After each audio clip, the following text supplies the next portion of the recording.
कांवड़ यात्रा की शुरुआत हो चुकी है और अभी हम मुजफ्फरनगर में मौजूद हैं। मुजफ्फरनगर का ये शिव चौक है और शिव चौक की जो मान्यता है मैं आपको बता दूं, यहाँ जितने भी शिव भक्त आते हैं हरिद्वार से पवित्र जल लेकर, वो इस शिव मंदिर की परिक्रमा करके ही अपने अपने गंतव्य की ओर रवाना होते हैं।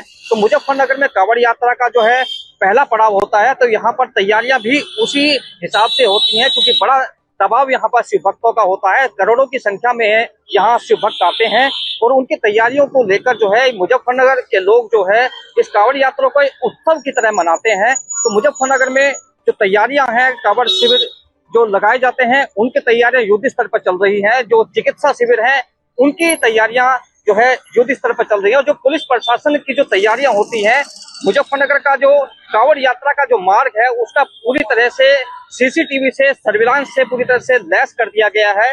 और मेरे राइट हैंड पे देखेंगे तो यहीं पर एक कांवड़ सेवा का जो कंट्रोल रूम है वो यहाँ बनाया गया है। यहीं से पूरी कांवड़ यात्रा पर नजर रखी जा रही है। कांवड़ सेवा में सेवा करने वाले कुछ शिविर संचालक हमारे साथ मौजूद हैं। कांवड़ यात्रा शुरू हो चुकी है। मुजफ्फरनगर के ऊपर बड़ा दबाव रहता है क्योंकि कांवड़ यात्रा की जो बड़ी संख्या है, पहला पड़ाव यहीं रहता है। और यहाँ पर किस तरह की तैयारियां भी आपके द्वारा की जाती है? देखो, हमारा कांवड़ सेवा शिविर शिवसेना का लगाया जाता है। 33 वर्षों से लगातार लगाते आ रहे हैं। गुरु पूर्णिमा से शुरू होता है और शिवरात्रि तक चलता है।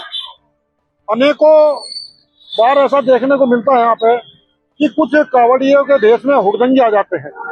कोई पर्स चुराता है, कोई किसी का मोबाइल ले जाता है। और पिछले साल ही पकड़े गए तो वो एक विशेष धर्म के लोग थे। तो यहाँ के प्रशासन से यही अनुरोध करते हैं कि एक तो जो टी शर्ट पे जाति सूचक शब्द लिखते हैं उन पे बैन लगाया जाए।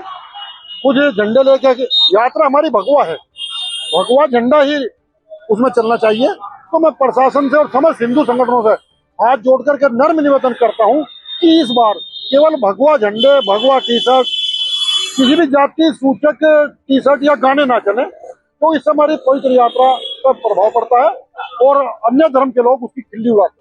कांवड़ यात्रा में देखा जाता है कुछ राजनीतिक पार्टियों के झंडे भी दिखाई देते हैं, जो उसमें नीला झंडा हो या अन्य पार्टी के झंडे हो। इसको लेकर हिंदू समाज या हिंदू संगठन इसको लेकर क्या मत आपके? जो मैंने अभी आपसे बताया है कि वो बहुत दुख का विषय है अगर ऐसा करते हैं। उन पार्टी वालों को भी हम कहना चाहते हैं अपने अपने, अगर उन्हें पार्टी की यात्रा निकालनी झंडे लेने, तो शिवरात्रि से बाद में निकालना है, शिवरात्रि से पहले निकालना है। ये भोले बाबा का है। देखो, हम ये नहीं कहते भाई ना निकालना, निकाल लो, लेकिन झंडा इसमें भगवा होना चाहिए। भोले बाबा की यात्रा है। अच्छा, एक पक्ष ये भी कह रहा है कि जब सड़कों पर कांवड़ यात्रा निकल सकती है तो सड़कों पर नमाज क्यों नहीं हो सकती? आप एक बार बताइएगा, ये हमारी कांवड़ यात्रा पाकिस्तान में, बांग्लादेश में, जितने भी इस्लामिक कंट्री सब में चालू करवा दे, नमाज भी करवा देंगे। एक तो मिल हमारा देश सनातन धर्म को जो मान रहे हैं, और उसमें भी अगर इस तरह की बात करते हैं, ये जाहिल लोग हैं, इन्हें अपना दिमाग सही करवाना चाहिए। पाकिस्तान चले जाए, वहाँ कोई दिक्कत ही नहीं है, या बांग्लादेश चले जाए, इस्लामिक कंट्री चले जाए। अगर इस तरह की बात को अच्छी मानसिकता है, अपना इलाज करा लें। तो कुछ और संगठन के जो संचालक हैं जो कांवड़ सेवा शिविर भी चलाते हैं और हिंदू संगठन में लगातार रात दिन उसमें लगे रहते हैं, वो भी हमारे साथ मौजूद हैं। एक पक्ष लगातार ये कह रहा है कि कांवड़ यात्री जो है उन पर पुष्प वर्षा हेलीकॉप्टर से की जाती है, तो नमाजियों पर क्यों नहीं होती, या फिर जो ईद की नमाज होती है उस पर क्यों नहीं होती? देखिए, ऐसा है, कुछ जिहादी कटमुल्ले इस तरीके की भ्रामक अफवाहें फैलाकर माहौल को खराब करने की कोशिश करते हैं। इसके अलावा उनका कोई और मकसद नहीं है। हमारा शासन प्रशासन से यही निवेदन है। पिछली बार जो मीनाक्षी पे जो शिविर लगा था, उसमें मैं स्वयं पार्टी बनकर 5 लोगों को जेल भेजने का काम पिछली बार मैंने किया था, और मैंने ही उन लोगों को थाना सिविल लाइन को बुला करके और पुलिस को हिरासत में कराया और खुद पार्टी बनकर उनको जेल भिजवाया था। मैं ये चाहता हूँ जो विशेष समुदाय के लोग हैं, ये हमारी भगवा टी शर्ट पहनकर, झंडे लगाकर और हमारा भेष बदलकर ये सभी शिविरों में रहते हैं। इनके ऊपर कड़ी नजर रखने की आवश्यकता है और ऐसे जिहादी मानसिकता के लोगों पर शासन और शासन पकड़ बनाए रखे, जिससे जो है हमारा जो भाईचारा है, जो हमारी कांवड़ यात्रा निकल रही है, वो सह शुगल जो है अपने अपने गणतव्य की ओर निकल सके।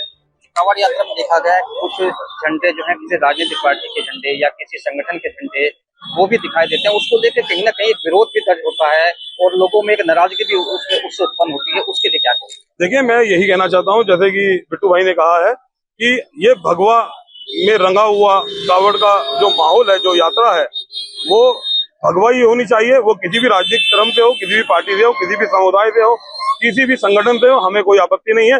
लेकिन वो केवल और केवल भगवे झंडे लेकर ही आएंगे। अगर यहाँ विशेष किसी भी तरीके के अलग झंडे लेके वो आए या किसी भी पार्टी के हो, तो उसका विरोध राष्ट्रीय हिंदू युवा वाहिनी करेगी।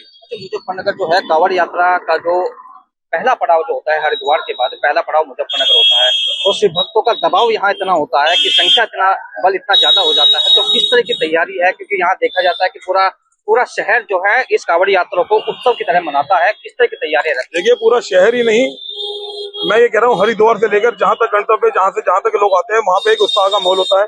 ये हमारी दूसरी दीपावली है, ये हमारी यात्रा है, ये भोलेनाथ हमारे शिव भगवान की यात्रा है, जिसको हम बहुत उत्साह से बनाते हैं।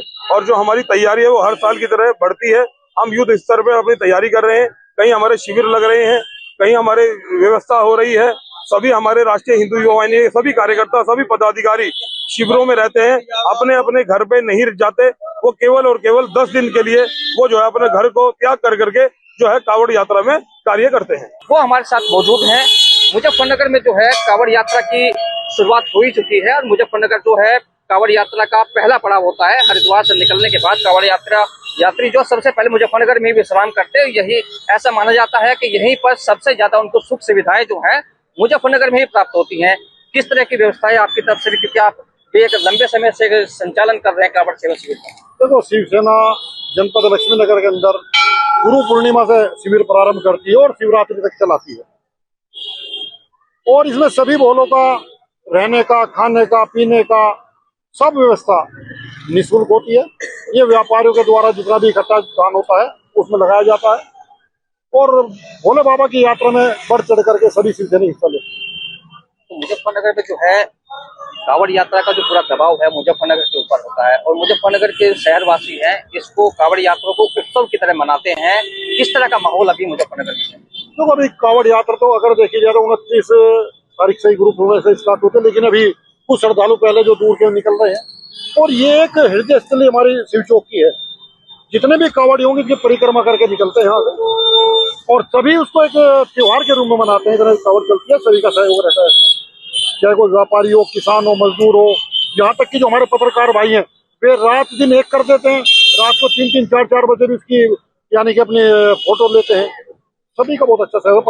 मुजफ्फरनगर में है उत्सव का माहौल है, उत्सव की तरफ मुजफ्फरनगर के लोग यहाँ इस कांवड़ यात्रा को जो है वो मनाते हैं, सेवा करते हैं। कुछ महिलाएं भी हमारे साथ मौजूद हैं। कांवड़ यात्रा और सावन मास का जो पवित्र महीना है वो शुरू होने वाला है, कांवड़ यात्रा की शुरुआत हो चुकी है। किस तरह की तैयारी मुजफ्फरनगर में रहती है, क्या माहौल रहता है? देखो, हमारे जो मुजफ्फरनगर में सबसे अच्छा माहौल रहता है। कोई शहर में इतना माहौल नहीं रहने का जो हमारे मुजफ्फरनगर में रहता है। और एक कांवड़ यात्रा नहीं है, एक ऐसा त्योहार है ये जो त्योहार है वो दिल और जान से और अच्छी तरह से मनाया जाता है। और हम नहीं, इसे सभी यात्रा ऐसे मनाया जाता है और एक दिल और जान से मनाएंगे और एक बढ़िया व्यापार करके उससे रहेंगे। तो पिछले 9 वर्षों से यहाँ पर योगी जी की सरकार है। महिला सुरक्षा को लेकर कांवड़ यात्रा में चूंकि बहुत बड़ी संख्या महिलाओं की भी होती है, महिला शिव भक्तों की होती है, क्या उनके मन में को किस तरह का माहौल आप? नहीं, अच्छा माहौल है प्रशासन के उसमें भी और जो महिला के उसमें भी एक अच्छा है, क्योंकि जिससे अच्छा माहौल बना हुआ है। जो कांवड़ यात्रा को लेकर जो महिलाओं के अंदर या शिव भक्त के अंदर एक भय का माहौल माना जाता था वो ना के बराबर है, क्योंकि यहाँ पर जो पुलिस प्रशासन की जो तैयारियां हैं, पुलिस की जो तैयारियां है उसमें भय जैसा माहौल, असुरक्षा जैसा माहौल कहीं पर भी नहीं है।